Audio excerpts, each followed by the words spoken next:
Alors, à Humanité, pour aller évaluer les futurs résidents, on utilise un outil de mesure qui est standardisé, qui est utilisé partout dans le réseau des services sociaux et de la santé. Alors, ça s'appelle un SMAF, qui est un système de mesure de l'autonomie fonctionnelle de la personne. Alors, l'évaluation consiste à évaluer toutes les sphères. C'est une évaluation biopsychosociale qu'on appelle. Alors, on essaye de voir, ça nous donne une image complète de la personne au niveau de son autonomie, autant dans ses tâches, ses activités de la vie quotidienne que ses activités domestiques. Donc, entre autres, on va évaluer est-ce que la personne elle est autonome à se nourrir elle-même, est-ce qu'elle est autonome à se laver, son hygiène, comment ça se passe, son habillement, prendre soin de sa personne, est-ce qu'elle se brosse les dents seule, se maquille.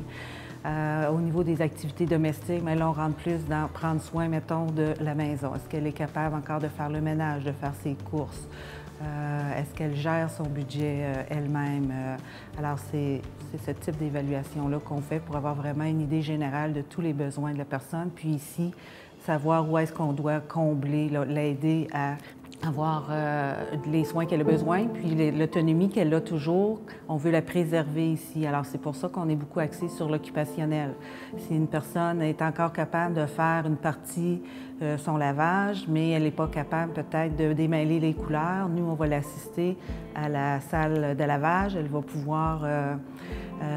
quelqu'un va l'assister pour démélanger les couleurs, tout ça, mais par la suite, on va mettre le savon, on va partir la laveuse, mais elle va être capable de mettre les vêtements dedans. Quand ça va être le temps de la sécheuse, elle est capable peut-être de les reprendre, de les plier. Donc, on la garde le plus possible occupée par rapport à ce qu'elle est encore capable de faire et on l'assiste dans ce qu'elle n'est pas capable de faire. D'impliquer les gens à travers, par exemple, faire à manger, mettre la table, desservir la table, participer à la lessive, bien, on va préserver leur autonomie fonctionnelle, encore là, d'une manière où est-ce que c'est à travers des activités quotidiennes qui vont être en mesure de maintenir ces capacités-là.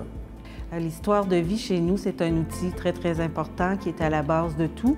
Alors, dans mon travail, je fais autant l'évaluation des besoins, comme on disait, et je fais aussi l'histoire de vie avec la famille. Et l'histoire de vie nous permet de bien connaître la personne, qui elle était dans le passé et qui elle est encore maintenant. On s'intéresse beaucoup à ses intérêts et à qui elle était, le métier qu'elle a exercé et le type de personnalité afin de bien s'ajuster nous, ici, à répondre à ses besoins.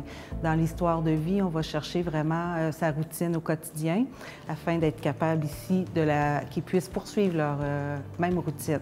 Alors, si la personne a une préférence de prendre son bain le soir plutôt que le matin, ça va être ça. S'il y a un autre, c'est la douche le matin, on va s'adapter à leurs besoins. Quelqu'un se couche plus tard, un autre résident se couche plus tôt, on s'adapte. C'est vraiment nous, le personnel à Humanité, qui s'adapte aux résidents et non le résident qui s'adapte à nos structures administratives.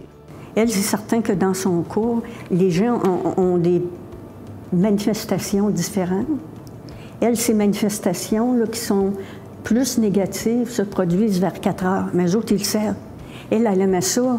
Elle a toujours vécu à l'anglaise, elle restait dans le West Island, elle était mariée en Hollandais, puis elle parle anglais. Alors le petit chéri, à 4 heures, là, c'était bien important. Fait que les autres, ce qu'ils font, à 4 heures, ils s'organisent pour qu'elle ait un verre. C'est pas de la boisson, mais ça ressemble à ça. Et ça la satisfait là, vraiment. Là.